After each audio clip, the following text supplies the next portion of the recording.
In 1830, only a few miles away from what is now the great city of Cincinnati, lay an immense and almost unbroken forest.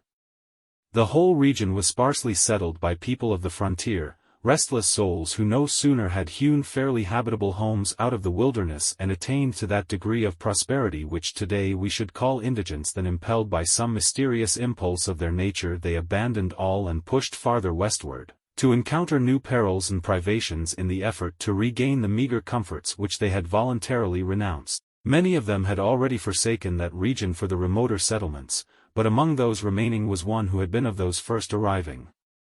He lived alone in a house of logs surrounded on all sides by the great forest, of whose gloom and silence he seemed a part, for no one had ever known him to smile nor speak a needless word.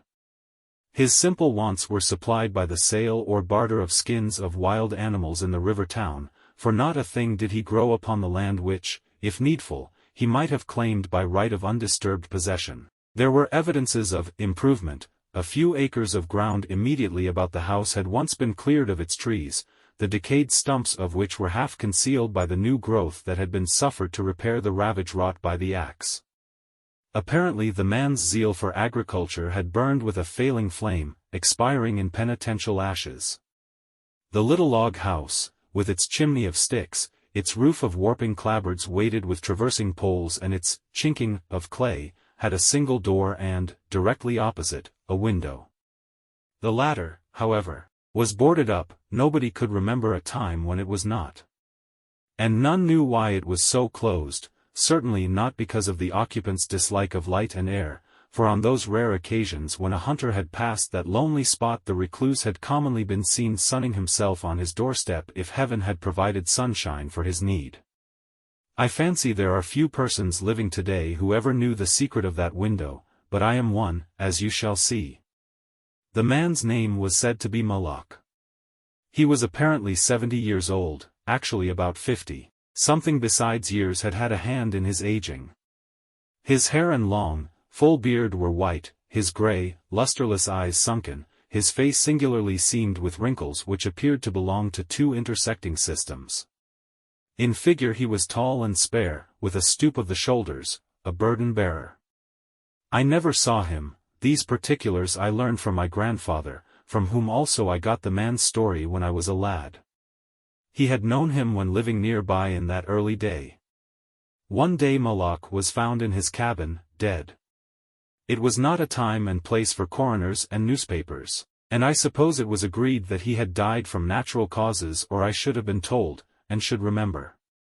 I know only that with what was probably a sense of the fitness of things the body was buried near the cabin, alongside the grave of his wife, who had preceded him by so many years that local tradition had retained hardly a hint of her existence. That closes the final chapter of this true story, excepting, indeed, the circumstance that many years afterward, in company with an equally intrepid spirit, I penetrated to the place and ventured near enough to the ruined cabin to throw a stone against it, and ran away to avoid the ghost which every well-informed boy thereabout knew haunted the spot. But there is an earlier chapter, that supplied by my grandfather.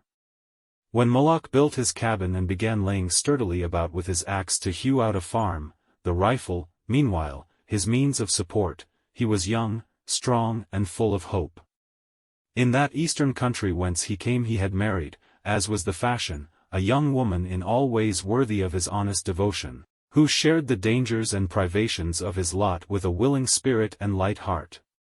There is no known record of her name, of her charms of mind and person. Tradition is silent and the doubter is at liberty to entertain his doubt, but God forbid that I should share it. Of their affection and happiness there is abundant assurance in every added day of the man's widowed life, for what but the magnetism of a blessed memory could have chained that venturesome spirit to a lot like that? One day Moloch returned from gunning in a distant part of the forest to find his wife prostrate with fever, and delirious. There was no physician within miles, no neighbor, nor was she in a condition to be left, to summon help. So he set about the task of nursing her back to health, but at the end of the third day she fell into unconsciousness and so passed away, apparently, with never a gleam of returning reason. From what we know of a nature like his we may venture to sketch in some of the details of the outline picture drawn by my grandfather. When convinced that she was dead, Moloch had sense enough to remember that the dead must be prepared for burial. In performance of this sacred duty he blundered now and again, did certain things incorrectly, and others which he did correctly were done over and over. His occasional failures to accomplish some simple and ordinary act filled him with astonishment, like that of a drunken man who wonders at the suspension of familiar natural laws. He was surprised, too, that he did not weep, surprised and a little ashamed. Surely it is unkind not to weep for the dead. Tomorrow, he said aloud, I shall have to make the coffin and dig the grave, and then I shall miss her, when she is no longer in sight, but now, she is dead, of course, but it is all right, it must be all right, somehow. Things cannot be so bad as they seem.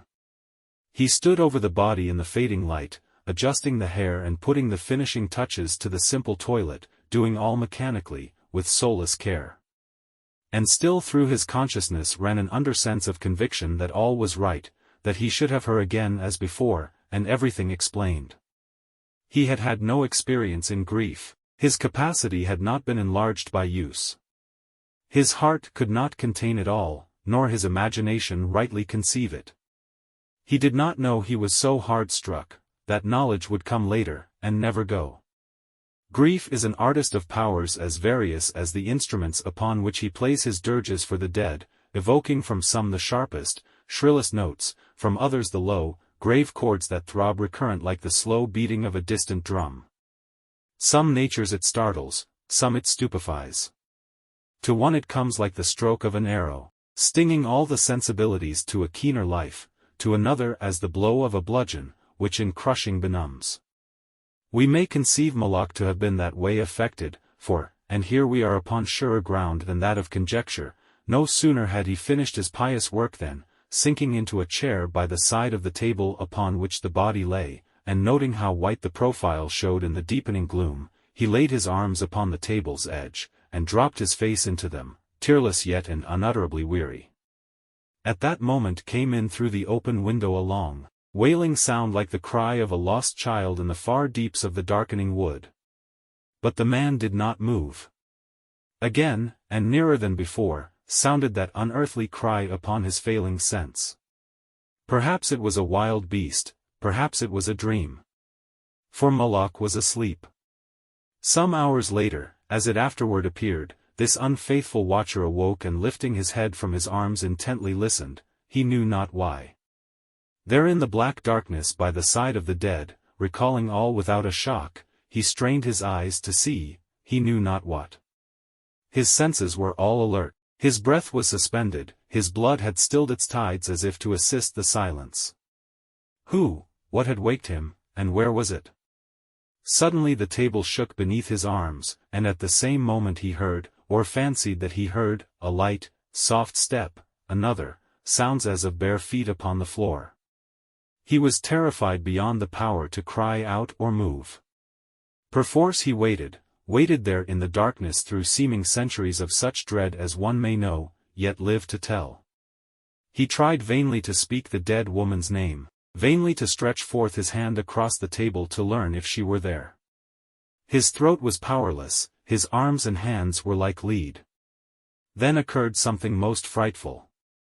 Some heavy body seemed hurled against the table with an impetus that pushed it against his breast so sharply as nearly to overthrow him, and at the same instant he heard and felt the fall of something upon the floor with so violent a thump that the whole house was shaken by the impact. A scuffling ensued, and a confusion of sounds impossible to describe.